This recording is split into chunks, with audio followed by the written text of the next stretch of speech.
फिर ये वही है जिस पर आप लोगों का कंसेंसस हुआ था, या नेतन्याहू ने ऐसी तब्दीलियां कराई हैं? ये वो नहीं है जो हमारी प्रपोज अमेंडमेंट सारी की सारी इसमें नहीं है। ये जो ज्वाइंट स्टेटमेंट है, अगर आपको इसको पढ़ेंगे तो हमने जहां प्रेसिडेंट ट्रंप की इस एफर्ट को एक्नॉलेज किया है, अप्रिशिएट किया है, उसके बाद हमने अपना एजेंडा भी दोबारा रिपीट किया है कि we are committed to this this this this this this these were our goal, और हम ये मिलके प्रेसिडेंट ट्रंप और उसकी टीम के साथ मिलके ये हम अचीव करेंगे। पार्टी में एक बहुत बड़ी तकसीम आ चुकी है। पार्टी में तकसीम करने में आपकी बहन अलीमा खान का ठीक ठाक किरदार है। व्लॉगर्स बैठे हुए हैं और वो टारगेट करके सारा काम कर रहे हैं, तो उन सब के साथ अलीमा खान का राब्ता है, और अलीमा खान बजाय उनको मना करने के, तकसीम खत्म करने के प्रोवोक कर रही है। बिस्मिल्लाहिर्रहमानिर्रहीम। लाखों करोड़ों दरूद नबी अकरम सल्लल्लाहु अलैहि वसल्लम पर और उनकी आल पर हमास ने हथियार फेंकने से इनकार कर दिया, और उसने जो 20 निकाती फार्मूला है उसके अंदर तरमीम करने की तजवीज़ पेश की है, और उसको अब ज़ाहिर वाइट हाउस ने ही उसको देखना है और उसका फैसला करना है। तो कहीं ये डेडलॉक का शिकार फार्मूला तो नहीं होगा? एक बड़ा सवाल इस वक्त पूरी दुनिया के अंदर पूछा जा रहा है, और उसकी बुनियादी वजह यह है कि जो 8 इस्लामी मुल्कों ने तजावीज़ दी थी उसके अंदर डोनाल्ड ट्रंप ने इनकी रजामंदी के बगैर उसके अंदर तब्दीली कर दी, जिस पे 8 के 8 इस्लामी मुल्क इस वक्त परेशान भी है, और उनको समझ नहीं आ रही कि अब जो उनका फार्मूला है उसको कैसे इंटैक्ट किया जाएगा। ये भी ज़ाहिर है आज के शो में हम डिस्कस करेंगे। और इसके साथ साथ जो आज की एक बहुत बड़ी खबर है, वो खबर ये है कि अमेरिका ने कतर को सिक्योरिटी की इंश्योरेंस दे दी है, और बाकायदा एग्जेक्टिव आर्डर प्रेसिडेंट की तरफ से जारी हो गया कि आइंदा अगर कतर के ऊपर हमला हुआ तो इसे अमेरिका के ऊपर हमला समझा जाएगा। तो इस जो कॉन्ट्रैक्ट है या एग्जेक्टिव आर्डर है, इसकी क्या हैसियत है, ये भी आज के शो में डिस्कस होगा। हमारा आज का शो 2 हिस्सों में होगा। पहला इंटरनेशनल अफेयर्स के ऊपर बात करेंगे, और उसमें हमारे साथ डॉक्टर जमील अहमद खान साहब हैं, साबिक सफ़ीर है, यूएई में सफ़ीर रहे, लीबिया में रहे, माल्टा में रहे, और फिर यूएन की चीफ सिक्योरिटी एडवाइज़र भी ये रहे। तो उसके बाद फिर पाकिस्तान तहरीक इंसाफ के अंदर एक बहरान पैदा हुआ है, प्रोग्राम का अगला हिस्सा उसके ऊपर होगा। जमील साहब बहुत बहुत शुक्रिया। सर ये फरमाइएगा, 2 चीज़ें हैं कि हमास ने तो इनकार कर दिया है, तो अब कहीं ये डेडलॉक पैदा तो नहीं हो गया, क्योंकि जो मुसलमान मुल्कों का फार्मूला था उसे ट्रंप साहब ने बगैर रजामंदी की तब्दील कर दिया? हमास ने इसको रिजेक्ट किया है, लेकिन इसके पीछे पस पर्दा ये महसूस होता है क्योंकि कुछ सरबराहान ने, और ख़ास तौर पर कतर के प्राइम मिनिस्टर और हमारे डिप्टी प्राइम मिनिस्टर ने इस पे अपने एहतमाल का बरमला जिक्र किया है कि ये वो प्लान नहीं है जो कि हमने तरतीब दिया था, और ये प्लान थोड़ा सा उससे बाद में इसमें एडजस्टमेंट हुई है और हमसे कंसल्ट नहीं किया गया है। दो ममालिक ने तो इस पे अपने एहतमाल का जिक्र कर दिया। पाकिस्तान ने, कतर के प्राइम मिनिस्टर ने भी इस पे अपने एहतमाल का जिक्र कर दिया, और बाकी ममालिक ने इंटरनली अपने कन्वे कर दिए होंगे डोनाल्ड ट्रंप को। तो इसका मतलब यह कि प्रेशर तो बिल्ट हो रहा है उन 8 ममालिक का, उसमें 2 किस्म के प्रेशर बिल्ट हो रहे हैं। इस खत्ते में जो इन्फ्लुएंस है अमेरिका के, एक तो वो इन्फ्लुएंस जाहिर है अगर ये सारे ममालिक उससे मुनहरफ होना शुरू हो जाए अमेरिका से, तो उसका इन्फ्लुएंस न सिर्फ 8 ममालिक बल्कि पूरे ओआईसी ममालिक जो है उन पे उनका इन्फ्लुएंस कम होगा, नंबर 1। नंबर 2 ये है कि क्योंकि डोनाल्ड ट्रंप खुद इंटरेस्टेड है कि किसी तरह वो इस दुनिया में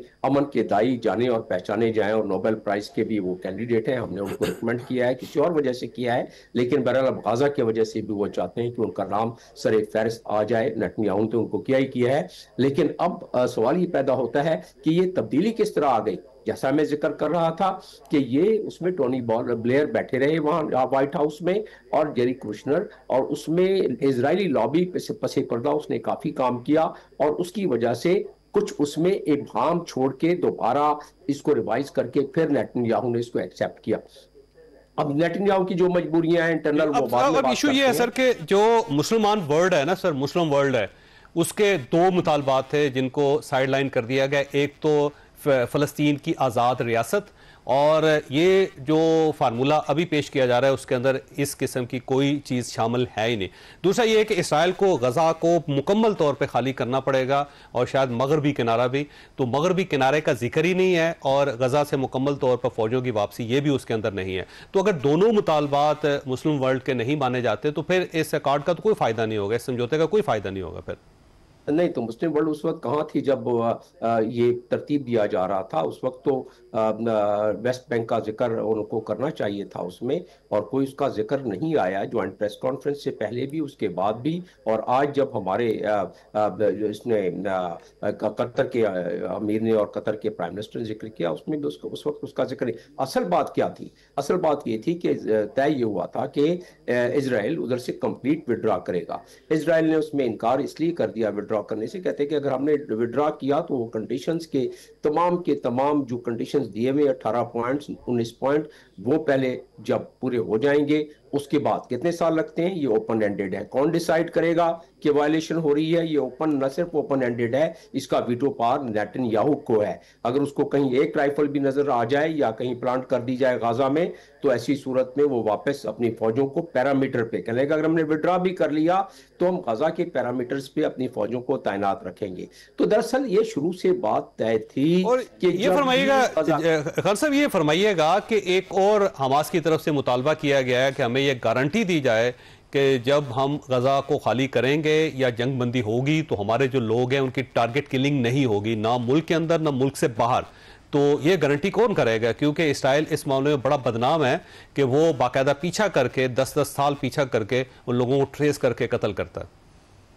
नहीं, क्योंकि ये मल्टीलैटरल लेवल पर, मल्टीलैटरल इस लिहाज से कि इसमें जो बोर्ड ऑफ पीस है उसका चेयरमैन खुद डोनाल्ड ट्रंप है। और जाहिर है डोनाल्ड ट्रंप, आप जैसा भी कहें, अच्छा बुरा खराब बेहतर जो भी है, वो दुनिया के सबसे ताकतवर मुल्क का सबसे ताकतवर सदर है डोनाल्ड ट्रंप। और इस वक्त इंटरेस्टेड है कि किसी तरह फिलहाल ये शांति आ जाए, किसी तरह ये अमन हो जाए वहाँ, और वो उसकी वजह मैंने पहले आपको बयान कर दी है। तो ऐसी सूरत में अगर ये आखिरी सवाल आपसे सर, इजराइल करता रहा है जी, इजराइल ऐसा करता रहा है पहले, तो ये 8 ममालिक और फिर 57 ममालिक, इनमें कोई जान आ जाएगी शायद, और फिर ये वो एक्शन ले लें जो कि OIC के चार्टर में दिया हुआ है इजराइल के खिलाफ। जी, आप कुछ कह रहे थे। अच्छा खान साहब, अब क्योंकि जो हमास के साथ डायलॉग हो रहे हैं वो दोहा में हो रहे हैं, और वहाँ पे इजिप्शियन भी हैं और टर्किश भी हैं और साथ साथ कतरी जो लोग हैं वो भी हैं, और सारी सीक्रेट एजेंसीज हैं तीनों की, वहाँ हमास के साथ बैठ के वो डायलॉग कर रहे हैं। अब क्योंकि कतर को सिक्योरिटी की इंश्योरेंस दे दी है अमेरिका ने, तो अब रिलेशन नए आ गए हैं कतर और अमेरिका के दरमियान। तो क्या अब कतर अमेरिकन को फेवर लेके देगा हमास से, या फिर नहीं हो सकेगा? क्योंकि अब तो जाहिर है अमेरिकनाइज्ड हो गया ना कतर, अब तो प्रेशराइज करेगा हमास को हर सूरत हो। नहीं, कतर तो पहले भी बड़ा साथ दे रहा था और कतर अब ज्यादा करेगा, आपकी बात दुरुस्त है। लेकिन कतर की ये जो एग्जेक्टिव ऑर्डर्स होते हैं, इसकी कोई ट्रीटी वाली हैसियत नहीं होती है। एग्जेक्टिव ऑर्डर कोई सेनेट में भी नहीं जाता है, तो लिहाजा इसकी वो वैल्यू नहीं है जो कि जैसे नेटो की आर्टिकल 5 की है। लेकिन बहरहाल एक एश्योरेंस तो है ये इस पे, और ये इसलिए हुई है कि जो स्केप्टिसिज्म थी, जो पूरे गल्फ कंट्रीज में खुलबली मच गई थी कि भाई हमारा क्या बनेगा, तो उसको एक अपना क्रेडिबिलिटी को एस्टैब्लिश करने के लिए दिया। और जाहिर है कतर, इजिप्ट, तुर्की, उनको पता है कि अगर ये ना किया जाए तो बाकी जो मानदा लोग हैं वो भी मारे जाएंगे, कुछ कहत से मारे जाएंगे, कुछ गोलियों से मारे जाएंगे। आपका सवाल कि जो चुन चुन के प्रोफाइलिंग कर करके AI के जरिए लोगों को बाद में चुन चुन के, तो हमाद सही कह रहा है, और उसकी गारंटी भी चेयरमैन ऑफ द बोर्ड देगा। इस किसके कहने पर? जो मेंबर होंगे बोर्ड के मेंबर कौन होंगे? वो अरब सरबराहान, वो मुसलमान सरबराहान, जो कि कल उसने परसों अनाउंस कर दिया है कि ये सारे बोर्ड में होंगे जो गवर्न करेंगे उसको, और अमन फोर्स वहां होगी। तो उसका एक मल्टी लैटरल एक मैकेनिज्म बनाया जा रहा है। इजराइल के लिए इस मामले में इतना आसान नहीं होगा कि इसमें जो ममालिक आ गए हैं 8, उसके पीछे और ममालिक 49 ममालिक और भी खड़े हैं, और वेस्टर्न कंट्रीज के भी काफी ममालिक इस मामले में खड़े हैं उसके पीछे। तो इजराइल के लिए थोड़ा मुश्किल हो जाएगा। लेकिन इसका मतलब ये नहीं है कि ग्रेटर इजराइल का मामला बिल्कुल खत्म हो गया, थोड़ी सी ब्रेक लग जाएगी। मैं तो कहता हूं जाने बचाएं फिलहाल, और ये मुझ जैसे बहुत सारे लोग कह रहे हैं कि लोगों को कहत से बचाएं, जानों से बचाएं, जमीन को बचाएं गजा की। कम से कम अब खाली करने को तो नहीं कर रहा है ना।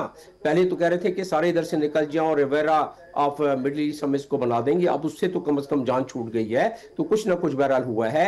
Let's be optimistic about it. मेरा अपना मानना ये है लास्ट साहब आपका बहुत बहुत शुक्रिया। खासा यहाँ पे छोटी सी ब्रेक लेनी है और ब्रेक के बाद हमारे साथ होगा अमर इलियास राना साहब, सीनियर सहाफ़ी हमारे साथ तशरीफ रखते हैं। नईम हैदर पंजोता साहब पाकिस्तान तहरीक इंसाफ से इनका ताल्लुक है, और सैयद कौसर काज़मी साहब पंजाब गवर्नमेंट के तर्जुमान हैं, ये भी हमारे साथ होंगे। और पाकिस्तान तहरीक इंसाफ के अंदर एक खौफनाक लड़ाई शुरू हो गई है अलीमा खान साहब और गंडापुर साहब की, और गंडापुर साहब ने ओपनली बोलना भी शुरू कर दिया है। तो ये पार्टी किस साइड पर जा रही है, ये एक सवाल है जो अगले हिस्से में हम डिस्कस करेंगे। और साथ साथ पंजाब और पाकिस्तान पीपल्स पार्टी के दरमियान एक लड़ाई चल रही है, ये कहीं सेटअप को वाइंड अप करने की तरफ पेशरफ तो नहीं है, ये भी एक सवाल है जो अगले हिस्से में हम डिस्कस करेंगे। छोटी सी ब्रेक, और ब्रेक के बाद दोबारा जरूरत।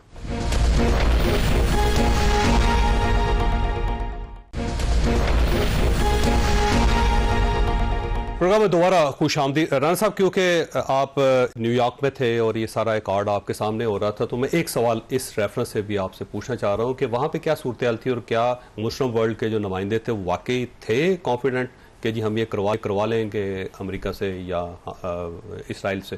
जॉर्ज साहब, जब ये मीटिंग हुई थी ना ट्रंप के साथ, जिसमें कतरी अमीर थे मेज़बान, उस दिन मैंने ये खबर ब्रेक की थी कि ये कॉन्फिडेंस बिल्डिंग मैयर है और अदम एतमाद था अरबों की तरफ से अमेरिका पे इसराइल की वजह से। तो दोनों ने मिलके की और ये वहाँ गुफ्तगू थी और गारंटी ये थी ट्रंप की तरफ से कि आप जो यहाँ तय करेंगे वो मानेंगे। इन्होंने सवाल ये उठाया कि जो आप तय करेंगे इसराइल मानेगा कि नहीं मानेगा। ठीक है। जो अभी आपने सागदार की गुफ्तगू भी स्टार्ट में सुनाई, तो ये बिल्कुल मैंने उस दिन की। फिर मैंने आपको जुमेरात वाले दिन आपके प्रोग्राम के मैं स्टार्ट में था जब वाशिंगटन में मीटिंग हो रही थी, तो मैंने कहा था कि यही मेन महवर है गुफ्तगू का जो आज की मीटिंग है, क्योंकि हमारा भी कंसर्न बड़ा है। इसराइल ने ईरान को तंग किया हुआ है, दोहा को किया हुआ है, पूरी दुनिया में उन्होंने ये काम किया हुआ है और पाकिस्तान चाहता है कि अमन हो। तो ये तो बड़ी बात, चाहे सदर ट्रंप फील्ड मार्शल की जितनी मर्जी तारीफ कर रहे हैं, बात कर रहे हैं, लेकिन ये बड़ी फर्म बात थी ट्रंप के सामने मुस्लिम वर्ल्ड के लीडर्स की तरफ से कि आप इसराइल की कमिटमेंट कैसे देंगे। ठीक है। अब डार साहब ने भी कह दिया कि उसमें, और फिर जो उन्होंने अबरानी जुबान में खुद कहा कि हम कोई गारंटी नहीं दे रहे, तो बदमाश तो वहीं खड़ा है। और अभी जब हम आप बात कर रहे हैं तो कतरी वजीर आजम की बात चल रही है, वो कह रहे हैं कि ये कोई माफी, कोई हम पे एहसान नहीं है, हमारी सॉवरेनिटी पे हमला किया गया था। ठीक है, ठीक है। तो शुक्र है कि वो खड़े हैं। हम तो पहले दिन से कह रहे थे कि अरब पहले फैसला करें ना, फिर बाकी बात हो सकती है। तो अब ट्रंप के ऊपर आ गई है बात मेरे हिसाब में, क्योंकि जहां वो अमन के लिए किरदार अदा करना चाह रहे हैं तो फिर इसराइल को काबू करना, देखो फार्मूले के अंदर उससे खुद ही तहरीर भी कर दी। और चूंकि ये मसला दुनिया में ये डिस्कस हो रहा है कि ये इसराइल का हमला नहीं था, ये नेतन्याहू का हमला था। जैसे मोदी को बुचर ऑफ गुजरात कहा जाता है कि 10 लाख मुसलमान मरवा दो, उसे परवाह नहीं, यही काम नेतन्याहू का है कि ना उसको फलस्तीन की परवाह है। 65,000 लोगों को वो शहीद कर चुके हैं। उनके नज़दीक मुसलमान वैल्यू नहीं रखते, वो अपनी ज़मीन और उस चक्कर में है। तो ये अब बहरहाल अगर ये 7 मुल्क जो जाके बैठे थे, अब इन्होंने भी फैसला करना है कि उन्होंने नेतन्याहू के कहने पे आज खुद सदर ने अगर उससे एनराफ किया है, एनराफ करके तो और उसको डिक्लेयर भी कर दिया, तो फिर पाबंदी तो कोई नहीं है ना। वो तो उस चार्टर के पाबंद है मुस्लिम ममालिक जिसको दस्तखत किया। जी जी। अच्छा, ये फरमाइएगा नईम साहब, ये आपकी पार्टी के अंदर हो क्या रहा है? आपकी तरफ आते हैं हम। ये अलीमा खान साहबा ज़ाहिर है बड़ी बहन है इमरान खान साहब की, और वो जो कुछ कहती हैं इमरान खान साहब के कहने पे कहती हैं। गंडापुर साहब ये कह रहे हैं कि MI के साथ मिली हुई हैं सारी, तो ये बहुत ज़्यादा बड़ा इल्ज़ाम नहीं है वैसे? देखें, 2 चीज़ें हैं। एक तो आपने सवाल पूछा और दूसरा मैं इसराइल के ऊपर कमेंट करना चाहूँगा। पहली बात यह है कि इमरान खान साहब इस जमात के सरबराह हैं, तमाम लोगों के लीडर हैं, और इस पर कोई और राय है ही नहीं। इमरान खान साहब की फैमिली, इमरान खान साहब के बाद उनका जो मकाम है वो किसी और कारकुन का या किसी भी शख्स का नहीं है।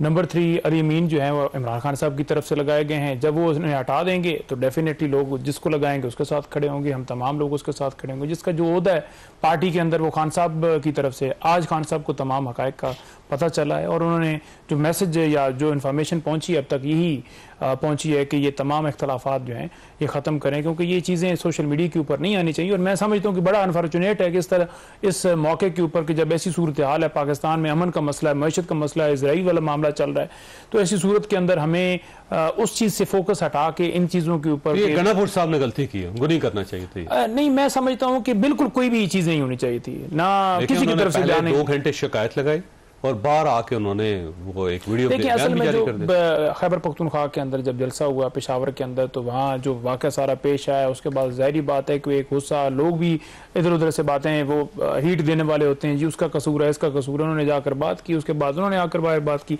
बाद में इनका पैगाम आ गया। तो ये तमाम जो चीज़ें सारी हुई हैं, मैं नहीं समझता कि ये ठीक हुई हैं, इसके ऊपर इसको नहीं बढ़ाना चाहिए था। हमें अपना जो फोकस है, हमारे पहले ही मुख्तलिफ माज खुले हुए हैं, और फिर अपना माज खुल जाए तो फिर मेरा ख्याल में फिर हम माजों पे ही जंग लड़ते रहेंगे। तो ये चीज आज एक नया महाज खुला है, इंतजार हुसैन पंजोता साहब जो उनको कहा जाता है कि पता नहीं उनके साथ क्या हो गया, फिर न्याजुल्लाह न्याजी साहब जो उनको फारग कर दिया गया, ये कहाँ फारग हो गए हैं दोनों, किधर चले गए? कोऑर्डिनेटर्स जो हैं वो अडयाला जेल के जो एक लिस्ट भिजवाते हैं जेल अमूर के हवाले से, तो वो उन्होंने हाई कोर्ट में लिख के दिया था जी हाई कोर्ट में कि वो ये दो मेरे एडिशनल इनको ऐड किए जाए, 4 सेक्रेटरी जनरल और राइस हैं, वो तो कोई इशू नहीं है, एक की जगह दूसरे हो जाए। जो इंतजार पंजोता है खासतौर पर, अगर उनकी चीफ और बतौर चीफ ऑर्गेनाइजर वो एक न्यूज चल रही थी सोशल मीडिया के ऊपर, तो मैं उसकी तरदीद करता हूँ कि खान साहब ने उनको चीफ ऑर्गेनाइजर के ओहदे से नहीं हटाया, वो बतौर चीफ ऑर्गेनाइजर काम करेंगे। और इस वक्त वैसे जी हटाया किसने इनको? नहीं, चीफ ऑर्गेनाइजर के ओहदे से नहीं हटाया गया। ठीक है, तो चीफ ऑर्गेनाइजर तर्जुमान के ओहदे से हटाया ना उन्होंने, कोऑर्डिनेटर तर्जुमान के। किसने हटाया ये? देखिए खान साहब ने उनको ऐड किया ना, अहमद खान साहब को, और सेनेटर तो इमरान खान साहब ने हटाया इनको, जाहिर बात है जी, ये इतला ये मिली है। नहीं अभी वजह तो पता चली, साहब ने तो बड़ी मार खाई थी। इंतजार पंजोता चीफ ऑर्गेनाइजर है ना, उस ओहदे से तो नहीं हटे। ठीक है, तो एक किया था कि इमरान खान साहब उनकी कारकर्दगी मुतमईन नहीं थे या क्या? ये पता ये चला है कि क्योंकि जेल के मामला जो चल रहे हैं, एक तो अली जफर साहब की एक्सेस है वहां पर, कि खान साहब की कोई भी डायरेक्शन आती है या कोई भी आगे लाया अमल होता है, ज़ाहिर बात है वो वेल कनेक्टेड है, अंदर आ रहे हैं जा रहे हैं, न्याजुल्लाह न्याजी साहब भी नहीं जा पा रहे, नहीं जाने देते, हालांकि वकालतनामा है मुझे नहीं जाने देते। तो वो कोऑर्डिनेशन जो है क्योंकि उनके जरिए हो रही है, तो उन्होंने कहा कि इस चीज़ की कोऑर्डिनेशन इनके जरिए हो रही है, तो ये आ जाए तो ये बेहतर है। बहरहाल वो उनका फैसला है, लेकिन वो चीफ ऑर्गेनाइजर है। अब चीफ ऑर्गेनाइजर के हवाले से जो खबरें चला रही है, कुछ लोगों की ख्वाहिश है, वो क्यों है? वो इस वजह से है क्योंकि आगे नवंबर के अंदर बार का इलेक्शन आने वाला है। उस बार के इलेक्शन के अंदर जब आपके रिप्रेजेंटेटिव्स बार के होंगे ना, रूल ऑफ लॉ के साथ खड़े होने वाले, तो वकला की तहरीक बढ़ सकती है। तो वकला की तहरीक को सबोटाइज करने के लिए इस तरह की साजिशें या कोई चारा होगा या कोई कौन कर रहा है? इमरान खान साहब कर रहे हैं। कुछ लोग हैं, नहीं इमरान खान साहब ने क्यों करना है? इमरान खान साहब तो इमरान खान साहब नहीं फैसला उन्होंने करना, लेकिन उन्होंने नहीं हटाया, नहीं उन्होंने चीफ ऑर्गेनाइजर की वजह से नहीं हटाया। आप सवाल को ना घुमाए, कोऑर्डिनेटर्स और चीज है, चीफ ऑर्गेनाइजर और चीज है, उस पर वो बहरहाल है। लेकिन ये बिल्कुल ऐसे ही है, कैसी हुई है पूरी नहीं हुई। ये अजीब सी बात है वैसे कि यार क्या हुआ, थोड़ा सा गाली दी है ना जी, और तो थप्पड़ तो नहीं मारा, नहीं ये हो सकता है। देखें कोऑर्डिनेटर एक वो जेल की हद तक मामला है, ये है एक तंजीम का मामला वकला की हद तक, तो वो बड़ा जरूरी है। अगर इस पर कोई मामला होता है तो वो जरूर इमरान खान का दुश्मन होगा, जो उस मौके पर जाकर उन्होंने नहीं कहेगा कि खान साहब इंतजार पंजोता को हटाइए और हमारी मर्जी का बंदा लगाए, क्योंकि नुमाइंदे अगर गलत आ गए ना बार के इलेक्शन के अंदर, तो फिर तहरीक वकला वाली चलने वाली। और इस वक्त या पीटीआई या फिर वकला, ये दो ही ऐसे हैं जो कि तहरीक चला सकते हैं या आगे लेकर बढ़ सकते हैं। तो वकला का मेन रोल पंजोता साहब और न्याजुल्लाह न्याजी साहब को हटाने का नुकसान होगा पार्टी को। देखें इंतजार पंजोता जो हैं वो चीफ ऑर्गेनाइजर हैं, और अगर उनको चीफ ऑर्गेनाइजर के ओहदे से हटाते हैं तो इमरान खान उनको एक काज के लिए लगाया था, उस काज का अभी पीक स्टेज है, 1 महीने बाद इलेक्शन है। तो इस मौके के ऊपर डैमेज खान साहब को होगा, उनकी जमात को होगा, क्योंकि जो ये साजिश करेगा जाकर कोशिश करेगा वो डेफिनेटली इस काज को नुकसान पहुंचाएगा कि बार के अंदर न्याजुल्लाह न्याजी साहब को क्यों हटा दिया? भाई मैंने बताया तो है कि क्योंकि उनकी मुलाकात नहीं हो रही, तो मुझे जो इन्फॉर्मेशन मिली है किस वजह से उनको किया है कि अच्छा जिसकी मुलाकात भी हो रही उसको हटा देना चाहिए। कोऑर्डिनेटर है ना जी जेल में, बहुत सारे लोग हैं जिनकी मुलाकातें नहीं हो रही, उन सबको भी हटा दो। नहीं वो कोऑर्डिनेटर तो नहीं है ना। अच्छा कोऑर्डिनेटर यानी सिर्फ कोऑर्डिनेशन की मुलाकात होनी, कोऑर्डिनेशन जी। देखिए सलमान राजा साहब की हो रही है, गौर साहब की भी हो रही है, वो कोऑर्डिनेटर हैं। ठीक है ठीक है ठीक है। अब मैं इजराइल पे थोड़ा बात कर रहा हूं। अरे मैं वापस आऊंगा इजराइल पे ना। मैं काजमी साहब आपकी तरफ आना। सर ये पंजाब गवर्नमेंट जो है जेल के अंदर क्यों इस किस्म की हरकतें कर रही है कि इमरान खान साहब के साथ मुलाकात ना हो सके, और मुलाकातें नहीं हो रही लोगों की, तो वहां पे पार्टी के अंदर एक कंफ्यूजन पैदा हुई है। ये सारे डांडे जो ना आपकी तरफ जाते हैं। बिस्मिल्लाहिर्रहमानिर्रहीम, अल्लाहुम्मा सल्ली अला मोहम्मद व आले मोहम्मद। चौधरी साहब नईम हैदर बनजोता ने क्यों ये नहीं बात करेगा नईम, क्योंकि अलीमा खान साहिबा का जो ग्रुप है उसका सरगर्म तरीन रुकन जो है वो नईम हैदर है, इसमें तो कोई शक नहीं है। तो आपने बार हाँ पूछने की कोशिश की, मुलाकातों पे पाबंदियां हम नहीं लगाते। खान साहब के जो कान भरते हैं ना जाके, तो कौन लगाता है? इंतजार साहब के हवाले से भी यही चीजें उन तक पहुंची हैं कि ये भी उनके बंदे हैं, जिनका अली अमीन ने कहा कि अलीमा खान MI की एजेंट है। तो ये जो चीजें हैं कि खान साहब के जब कान भरे जाते हैं तो वो एक बंदे को हटा के दूसरे को लगा देते हैं, फिर ये इल्जाम पंजाब हुकूमत पे लगाते हैं कि इनकी वजह से हमारी पार्टी के अंदर ये तोड़ फोड़ है, जो इंतशार है, जो मामलात हैं, ये पंजाब हुकूमत की वजह से खराब हो रहे हैं। भाई इससे हमारा क्या लेना देना है? एक सूबे का चीफ एग्जीक्यूटिव इमरान खान की बहन के हवाले से बात कर रहा है, ये कुछ छोटी बात नहीं है कि नईम हैदर यूं करके और कलीमुल्लाह सलीमुल्लाह बन के इस मामले से निकल जाए और कौम को जो है वो एक लॉलीपॉप दे के, ये नहीं हो सकता। इमरान खान साहब को अलीमा खान के हवाले से अली अमीन ने जाके क्लियर बात की और आगे से जवाब क्या मिला कि उनको सियासत से दूर रहना चाहिए। शकूक और शबात इमरान खान के जहन में भी मौजूद हैं, ऐसा नहीं हो सकता। फिर ये कहते हैं जी कि अली अमीन को इमरान खान साहब ने लगाया, आप जिसको लगाएंगे हम उसके साथ खड़े होंगे। इसका मतलब है कि इमरान खान ने अली अमीन को लगाया, वो अब भी अपने उस ओहदे पे विराजमान है, तो क्या आप इस बयान के साथ और अली अमीन के साथ खड़े हुए हैं? क्योंकि उनके पास आपसे ज्यादा मालूमात हैं, वो वहां पे बैठे हैं, रिसोर्सेज उनके पास हैं, एजेंसीज की रिपोर्ट्स उनको आती है, आईबी की रिपोर्ट्स उनको मिलती हैं। इसका मतलब है वो जो बात कर रहे हैं वो ठीक है। अगर वो ठीक है तो आप उनके साथ खड़े हो जाएं, क्योंकि वो इमरान खान साहब के लगाए में हैं। बाकी ये जो बातें हैं जी पंजाब गवर्नमेंट ने ये कर दिया वो कर दिया, अब ये मेरे ख्याल में बातें इनके मुंह से अच्छी भी नहीं लगती। जब इनके अपने कारकुनान पेशावर के अंदर एक जलसा होता है और इमरान खान साहब पूरे पाकिस्तान से अपील करते हैं कि आपने वहां पे पहुंचने, और वहां पे इनके कारकुनान इनको जूतियां दिखाते हैं, तो हम तो इसमें पंजाब हुकूमत का कसूर है। भाई लोग आपके कहने 3500 बंदा निकला वहां पे। तो पार्टी ये कहती है जूते पंजाब से आए थे और आपके लोग थे और वो जूते उठा के वहां पे खड़े थे, उसका पार्टी के साथ कोई ताल्लुक नहीं है, तो ये कहते हैं जूते लाहौर से आए। चौधरी साहब बसद एहतराम वहां पे कोई 1500 पुलिस एहलकार खड़े हुए अंदर बाहर, इनकी एजेंसीज के लोग वहां पे मौजूद हैं, तो पकड़ लेते हैं उनको। वहां पे पंजाब हुकूमत उनको छुड़ा लेती कि हमने भेजे हुए तो आपने उनको हाथ नहीं लगाना, हमारे साथ नहीं मिले हुए, ये एक दूसरे पे इल्जामात लगाते हैं। तो उनको पकड़ के कौम के सामने लाना चाहिए था कि इन कारकुनान का हमसे कोई ताल्लुक नहीं है। वो तो अली अमीन को जूते दिखा रहे थे, वो तो पीटीआई की मौजूद क्यादत को जूते दिखा रहे थे। तो ये अब चीजें सामने आ चुकी हैं। एक तरफ तो मकबूलियत फारिग हो गई, दूसरी तरफ पार्टी तितर बितर का शिकार हो गई, एक दूसरे को एजेंट करार दे रहे हैं, तो हमारा कोई कसूर नहीं है इसमें। पंजाब हुकूमत का रत्ती बराबर। ये ठीक है, मैंने ब्रेक लेनी है। राणा साहब आपके पास सवाल छोड़ के जा रहा हूँ कि ये बहुत सीरियस किस्म का है अलीमा खान साहबा पे, और इल्जाम भी लगा रहे हैं गंडापुर साहब। पहले इमरान खान साहब के सामने लगाया, फिर उन्होंने पब्लिकली ये इल्जाम लगाया कि MI के साथ इनका ताल्लुक है। तो अब इस बयान को क्या समझना चाहिए? छोटी सी ब्रेक और ब्रेक और दोबारा जरूरत।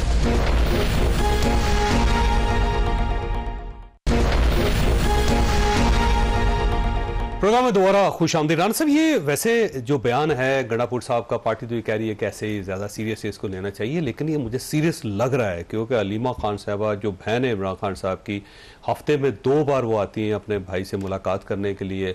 सारी पार्टी भाग गई, बहनें जो है ना वो आज भी जेल के सामने खड़ी हैं, और उसके ऊपर अचानक ये इल्ज़ाम लगा देना गंडापुर साहब जैसे शख्स की तरफ से कि MI के साथ इनके मिले हुए हैं, और फिर गंडापुर साहब अपनी कुर्सी पे बहाल भी हों, तो क्या समझना चाहिए इसको? इसको इस तरह देखते हैं जैसे कौसर काजमी साहब अभी कह रहे थे ना कि ये एजेंट है एक दूसरे के। एक ISI मेहरबानी करो हमर साहब। नहीं, मैंने काजमी साहब का नाम लिया, अभी आपका नाम लिया जी। एक कह रहा है MI ना और तो लेके ना तो पा लेना मुद्दा पे ISI का ले रहा है, मतलब कि ये दोनों मेरे गवाही इनके साथ खेल रहे हैं। जैसे अभी नईम भाई ने कहा था ना कि इमरान खान की दुश्मनी होगी अगर इंतजार पंजोथा को ILF से हटा दिया। इमरान खान को दुश्मनों की जरूरत है, मतलब ये खामखा ढूंढ रहे हैं बाहर। भाई वो खुद ही फैसले ऐसे करते हैं माशाल्लाह। अब इंतजार पंजोथा जो मार खा के आया है, बहुत मार खाई। अच्छा, अब किसी और की चमड़ी उतरवानी है, मतलब कोई मार खाने के लिए। हामिद खान के ऊपर पार्टी के अंदर क्या क्या इल्जाम नहीं लगता, वो दोबारा आ गए। अली जफर साहब हर दफा वो निकल जाते हैं बीच में से, वो दोबारा आ गए। तो ये सुप्रीम कोर्ट बार का इलेक्शन है, गवर्नमेंट की भी पूरी नजर उसके ऊपर है। आपको पता है तारिक जहांगीरी साहब का केस कैसे खत्म किया, और पूरी तारीख भी पूरी की पूरी ILF घूम रही थी इस वक्त के इस्लामाबाद में, पता नहीं किस तरह हम आ जाएंगे, जीरो कर दिया। उधर से पंजोथा साहब फारिग हो गए। ऐन मुमकिन है कि अली जफर ही ILF के सरबराह बन जाए। अच्छा, ये इम्कान क्या है? मतलब इमरान खान साहब है ना जी। वो फैसला जैसे अब कुछ लोग कह रहे हैं कि वो तो गंडापुर साहब को फारिग कर चुके थे, तो मिशाल यूसुफजई की एंट्री हुई है बैरिस्टर सैफ की जगह। तो अब उन्होंने बचाया है उनको, अली अमीन गंडापुर को, कि नहीं अगर ये आपने हटा दिया तो फिर आप वज़ीर आला नहीं बना सकते। अब ये नहीं समझ आ रही, इस सेंस में नहीं समझ आ रही कि खान साहब चाहते क्या है, हो क्या रहा है। यानी मुज़ाकरात करने हैं तो सिर्फ मेरे से करो, यानी अपने वो जो सबलट किए हुए लोग थे, बैरिस्टर गौहर, ये अपना सीएम केपी, इन सबको जीरो किया है कि बात करनी है तो मेरे से करो। अच्छा, जिन्होंने बात करनी है वो इस वक्त कहीं ट्रंप के साथ मीटिंग कर रहे हैं, कहीं मामला दुनिया में इसराइल के साथ जो मामला चल रहे हैं सेटिंग पे लगे हुए हैं, ये लोकल बल्दियाती इलेक्शनों वाली कहानियों में फंसे हुए हैं। इनको समझना चाहिए, पीटीआई के जितने लोग, मैं नईम साहब यहाँ बैठे हुए हैं, इंतज़ार साहब आउट होने वाले हैं, इनको समझना चाहिए कि ये जो जज्बाती लोग हैं, जो रियल ब्लड है पीटीआई का, उनके साथ क्या हो रहा है और घुसपैठ ये क्या करने लगे हैं, ये इनके अंदर एक बहस होनी चाहिए। मैं लड़ाई नहीं करा रहा, मैं बिल्कुल सीरियस नहीं, लड़ाई करानी क्या है, लड़ाई ऑलरेडी है। नहीं, मैं इसलिए कह रहा हूं कि मुझे ना रियल पॉलिटिकल वर्कर से मोहब्बत है, वो जिस भी पार्टी का हो, उसका नजरिया तो कम से कम कायम है ना, उसके ऊपर इल्जाम तो नहीं आ रहा कि कौन कहां से खड़ा है। तो रियल ब्लड को चाहिए कि अपने रियल लीडर के सामने खड़े होकर डट के बात करेंगे। हुजूर, आप इतने कच्चे कान हो गए कि आपको जो बताता है आप कहते हैं, वो कान चेक नहीं करते और भाग पड़ते हैं आगे पीछे। ये नहीं होना चाहिए। इमरान खान साहब को सियासत अगर इस तरह लेके चलनी है तो वो अपनी पार्टी की तो बिल्कुल। मरवत साहब को जब फारग किया ना पहली मरतबा, तो मरवत साहब ये सब लोगों से कह रहे थे कि मुझे सिर्फ एक खान से एक बार मुलाकात कर लेने दो। वो मुलाकात हुई, वो दोबारा पार्टी में आ गए। वो अब भी यही कह रहे हैं कि मैं अभी फारिग हूँ लेकिन मिलूंगा मैं खान से। ये वैसे पंजोता साहब ये फरमाइएगा सर, ये वाकई एमआई के एजेंट है लीमा खान साहब? सर मैंने पहले उस पर सीधा सवाल है, मुझे जरा इजराइल पे बात करने दें। मुझे सर चीफ मिनिस्टर कह रहे हैं, जब कह रहे चीफ मिनिस्टर झूठ बोल रहे हैं। देखिए, मैं वही कह रहा हूं ना कि इस तरह की कोई भी चीज जो है आपस में कोई भी बात जो है इस तरह से नहीं करनी। वो सर चीफ मिनिस्टर ने कहा है, साहब कहें चाहे खान साहब की बहनें, तो आप कहना गलत कह रहे हैं चीफ मिनिस्टर साहब। मैं यही गुजारिश कर रहा हूं ना कि किसी को भी जाकर पब्लिकली ये नहीं करना चाहिए, ठीक है? मैं नहीं इस चीज को सपोर्ट कर रहा। तो नहीं, खान साहब जो मैसेज नहीं है सर जी, नहीं, बिल्कुल नहीं है जी, बिल्कुल ठीक। खान साहब ने गलतफहमी हुई सर जी। अब देखें, उनका अपना नुक्ता नजर है। खान साहब ने यही कहा है कि इत्तेफाक का टाइम है, आपस में बैठे इन चीजों को लेकर बुला के आगे, तो बुला के पूछे ना गणापुर साहब से कि सर बुला लिया, बात की बुला लिया है ना जी, कल जा रहे हैं तो फिर ਤੁਹਾਡੇ ਕੋਲ ਵੀ ਜੱਟ ਆ ਜਾ ਸਕਣਗੇ और जी ਤੁਹਾਨੂੰ आगे रिपोर्ट कल। इसका मतलब गंडापुर साहब जाएंगे, 12 जिले क्रॉस होंगे हैं, 12 जिले दरमियान में आएंगे तो क्रॉस होंगे ना, ज़ाहिर बात है। अगर 14 आएंगे तो 14 आएंगे, जहां उनकी रिहाइश उधर जाएंगे। देखें, इजराइल की मैं बात करना चाहता हूँ, कौसर काज़मी साहब भी हैं। आज ये पीटीआई पे नहीं बात करना चाह रहे सर, मैंने बात कर ली है ना, मैं उस पर क्यों जान लेनी है, पूरा एक सेगमेंट मैंने उस पर बोला है, मुझे तो मौके नहीं मिला ना।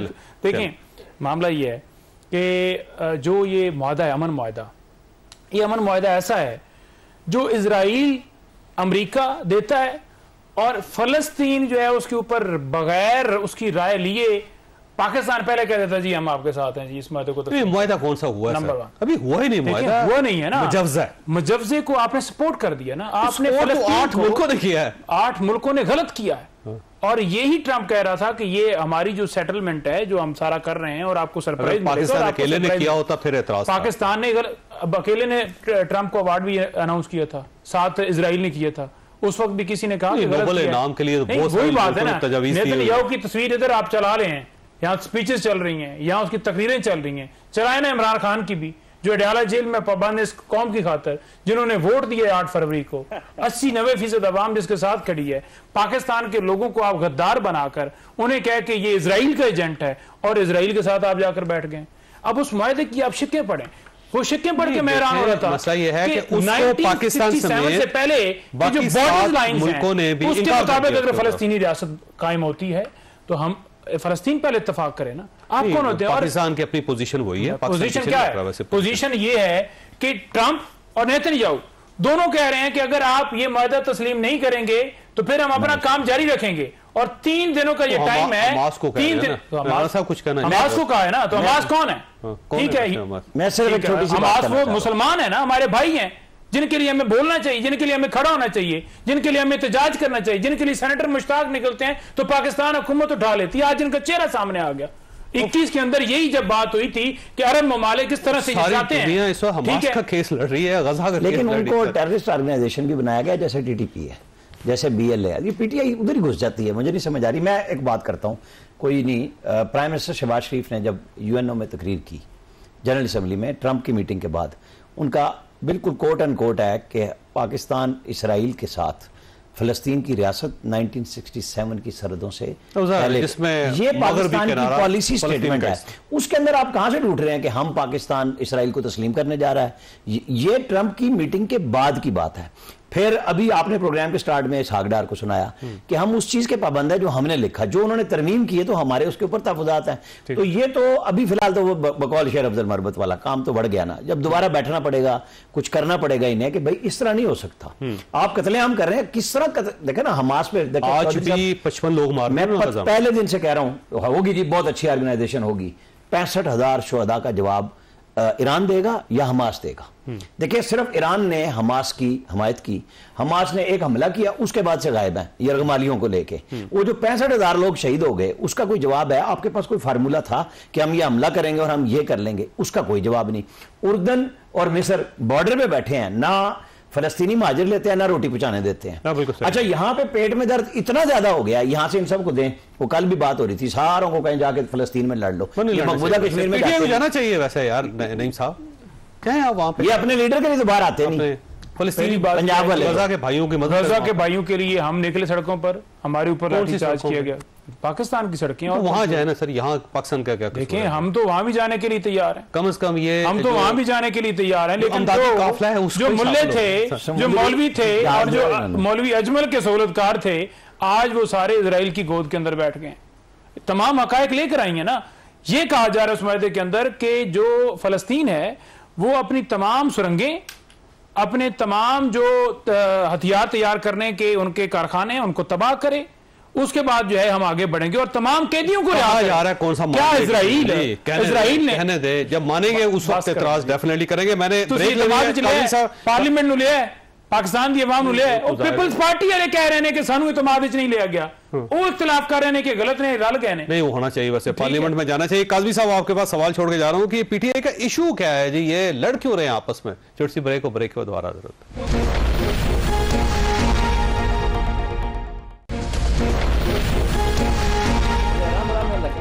प्रोग्राम में दोबारा खुश आमदीद। काजी साहब, ये पीटीआई का इशू क्या है? ये लड़ क्यों रहे हैं आपस में इतना ज्यादा?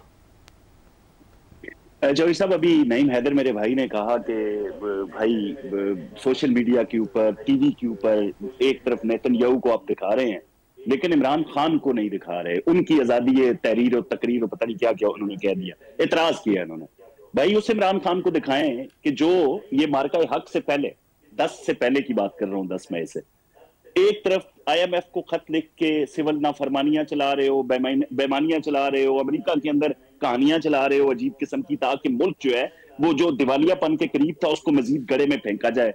फिर जब मार्का हक होता है तो आपकी जो तकरीरें हैं, जो ट्वीट्स हैं, जो बातें हैं, जो मीडिया टॉक्स हैं, जो इमरान खान की बहन है जो उनसे मिलने के बाद आके इस जंग को नूरा कुश्ती कहती हैं, क्या ऐसी बातें आप चाहते हैं कि मेन स्ट्रीम मीडिया पे चले? तो ये नहीं हो सकता। हाँ, जिस मुआहदे को आप कह रहे हैं बड़े वाज़े अल्फाज में इलियास भाई ने, आपने भी बता दिया कि हमारी तरफ से, डिप्टी प्राइम मिनिस्टर की तरफ से, वजीर खारजा इसहाकडार की तरफ से क्लियरली इस बात का इजहार कर दिया गया कि ये मुजव्वजा वो नहीं है। वैसे पीटीआई का खदशा है काज़मी साहब कि आप इसराइल के साथ मिल गए हैं और आप इसराइल को तस्लीम करना चाहते हैं। अब ये उनकी तरफ से एक इशारा है, कोई एप्रीहेंशन है, तो आप उसकी वजाहत करते हैं। सर, क्या फर्क पड़ता है उससे?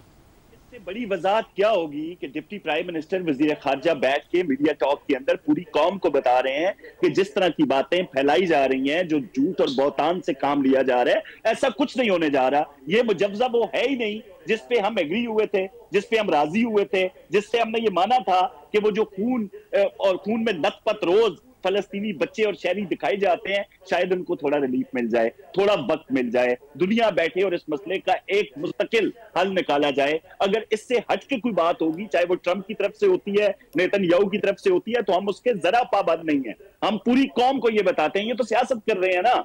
हम तो टू स्टेट वाला जो हमारा मामला 1967 के जो मामला, हम तो आज भी अटल उसी पे खड़े हुए हैं। ये हो नहीं सकता कि ये जो बातें कर रहे हैं, ये जो झूठ बोल रहे हैं, उसका उस तरह का कोई काम हुकूमत पाकिस्तान कर ले, ये पॉसिबल नहीं है। अंदरूनी जो ऐसे पाकिस्तान के अंदर कोई गवर्नमेंट, कोई इदारा, कोई पार्टी इसराइल को तस्लीम करने की गलती कर सकती है? वैसे इतनी जरूरत कर सकती है? देखें, ये होता है कि आप गवर्नमेंट में हैं, आपकी कोई पोजीशन और होती है, अपोजिशन में है, लेकिन इसराइल के ऊपर तो मेरा ख्याल है कंसेंसस है। ये नहीं कह सकते। इमरान खान का भी बयान चला ना आधा, पीटीआई ने कहा नहीं ये पूरा चलाएं 1967 के साथ, खत्म बात। इमरान खान के बाद आज का वजीर आजम आज 26 को जुमे वाले दिन क्या कहता है पूरी दुनिया के सामने कि 1967 से पहले की पोजीशन पे। अच्छा, इसके ऊपर क्यों बहस है? अब ये सियासत है तो बस करते रहे, फिर क्या हो सकता है? उन मजलूमों के ऊपर सोशल मीडिया भरा पड़ा है की तरफ से, जिनके ऊपर आप बात ही नहीं करते। मतलब मुझे अडयाला जेल से बयान नहीं नजर आया अभी तक कोई इतना, ये जो सारी सिचुएशन के ऊपर आप सिर्फ ये कि जी वो तस्लीम कर रहे हैं, वो आपका चला रहे हैं, वो अपना, ये दोनों फिर सियासत कर रहे हैं ना हुकूमत और अपोजिशन। लेकिन क्लियर बात ये है कि पाकिस्तान के अंदर कोई मुतहम्मिल नहीं हो सकता और ना कोई कर रहा है। जब प्राइम मिनिस्टर वहां कह रहा है इसहाक डार ट्रंप की, अच्छा हमें हमारे यहाँ है ना, उसके आगे तो बोल भी नहीं सकते जी ट्रंप के आगे, तो इसहाक डार ने पूरी दुनिया के सामने आके नहीं कह दिया कि जी जो हम वायदा करके आए थे हम उसके पाबंद थे, उसके पाबंद। और ये अच्छा, जो मीटिंग हुई ट्रंप के सामने सारे लोगों ने सबने तारीफ की ट्रंप की। मैं आपको बता रहा हूं सबके 3-3, 4-4 मिनट थे बोलने के लिए कि आप अमन के लिए कुछ, ये सारे मुसलमान मुल्कों की पहले मीटिंग हुई कि हमने क्या कहना है। क्योंकि मैं तकरीबन आप ऐसे समझे कि जैसे मैं शरीक था जब हमारे यहाँ नोट्स बन रहे थे कि हमने क्या तकरीर करनी और हमारी क्या बात हो रही है। तो जब आप वहां पे ये कहते हैं कि इसराइल की जमानत आप देंगे, अगर हम अपनी जमानत देंगे ना, ट्रंप ने यह कहा था कि आप इसके पाबंद होंगे, इन्होंने कहा हम पाबंद होंगे, बदले में इसराइल के जमानती आप होंगे कि वो हरकत नहीं करेगा, और उन्होंने कर दी, तो फिर मुआहदा कहां गया? खत्म हो गया ना जी मुआहदा। वैसे आखिरी सवाल है नईम हैदर पंजौता साहब, ये फरमाइए कि आपको क्यों खदशा है कि गवर्नमेंट इसराइल को तस्लीम कर लिया? खदशा तो होता है ना कि ना किया होता, उन्होंने तो कर लिया है। वो फलस्तीन कह रहा है कि हमने अभी मौका ही नहीं दिया, ਤੁਸੀਂ पहले जाके कह देते कि असि अमरीका ते ਜਿਹੜਾ इजराइल ने बनाया चार्टर जो जबरदस्ती जो थोपना चाह रहे हैं, जो कह रहे हैं कि अगर नहीं करोगे तो फिर नताइज भुगतोगे, 3 दिन का वक्त है। ऐसे कभी आपने राजीनामा देखा है? आपकी मेरी लड़ाई हो, मैं कहूँ कि जवेद चौधरी साहब अगर 3 दिन के अंदर आपने मेरे साथ राजीनामा नहीं किया या जो मैंने चार्टर पेश किया इसके मुताबिक नहीं ढले तो मैं आपको जो है गोली मार दूंगा। ऊंची आवाज से तो फिर इसराइल तस्लीम हो, ठीक है? ऐसे होता है, ऐसे होता है, ऐसे किया और इसको सपोर्ट किया है पाकिस्तान। और क्या किया? शुरू से धमकियां दे रहे हैं वो, इस वजह से किया है कि अमेरिका की आशीर्वाद रहे, अमेरिका की जो है वो सपोर्ट रहे, ये झूठी हुकूमत कायम रहे, तमाम मामलात में इनको सपोर्ट इंटरनेशनल सतह पर रहे, इमरान खान जेल के अंदर रहे, पाकिस्तान जो है उसका मौकफ इन्होंने सिर्फ इमरान खान को जेल में रखने के लिए इसराइल को तस्लीम कर रहे हैं। वो इसराइल के खिलाफ खड़ा होता है ना, उसके तो ट्वीट लेकर जाते हैं, ओ यार खुदा कहते हैं जी कि इमरान खान देखो जी फलस्तीन के हक में लिखता है, ये है उसका ट्वीट। मुसलमानों की बात, यूनिवर्सिटी नहीं पहुंच गए, ऑक्सफोर्ड यूनिवर्सिटी लेकर गए तो ये तो यार वो उधर आप उसे चांस वहां ये बात नहीं की थी, वहां पे अमेरिका का फैसला इलेक्शन में मुझे अमेरिका का एक फैसला क्वालिफाई कौन लेकर गया? क्वालिफाई नहीं हुआ तो क्वालिफाई किसने डिस्क्वालीफाई कराया था? ऑक्सफोर्ड यही कहते हैं अमेरिका के अदालती फैसले की वजह से उन्होंने प्रोपेगेंडा इधर भी किए, उधर भी टीमें भिजवाई। भाईजान गलत आओ ना, और जो IMF के लेटर की बात कर रहे हैं ना, IMF के लेटर की बात कर रहे हैं ना, IMF खुद आया था जमान पार्क में और इमरान खान ने कहा था उस टीम को कि मैं सपोर्ट करूंगा लेकिन फ्री एंड फेयर इलेक्शन हो। जब नहीं हुए तो उन्होंने रिमाइंडर दिया कि आपने ये यकीन दहाई कराई थी, जमहूरियत पर हमला किया गया। अच्छा, हम IMF के पास या किसी के पास भी क्यों जाते हैं कि पाकिस्तान में स्टेबिलिटी हो, किस तरह मुआशी तौर पर पाकिस्तान आगे बढ़े, इसलिए आप किसी से कर्जा लेते हैं ना, तो कानून ही नहीं होगा, जमहूरियत नहीं होगी भाईजान, कैसे मुआशी ठीक हो सकती है? वो खत्म हो गया, लेकिन कुछ चीजें मैं आपके सामने रखता जाता हूँ कि इसराइल और पाकिस्तान के अंदर कुछ डायलॉग्स हुए थे, तो 2 मरतबा हुए थे। एक जनरल परवेज मुशर्रफ के दौर में हुए थे, दूसरे इमरान खान साहब के दौर में हुए थे, वो हुए थे अमान में। और जनरल फैज़ हमीद साहब से किसी दिन पूछ लीजिएगा कि क्या हुआ था। अल्लाह ताला आप और आपके अहले खानों को किसी मुसीबत से महफूज रखे। अल्लाह हाफिज़ एंड पाकिस्तान जिंदाबाद।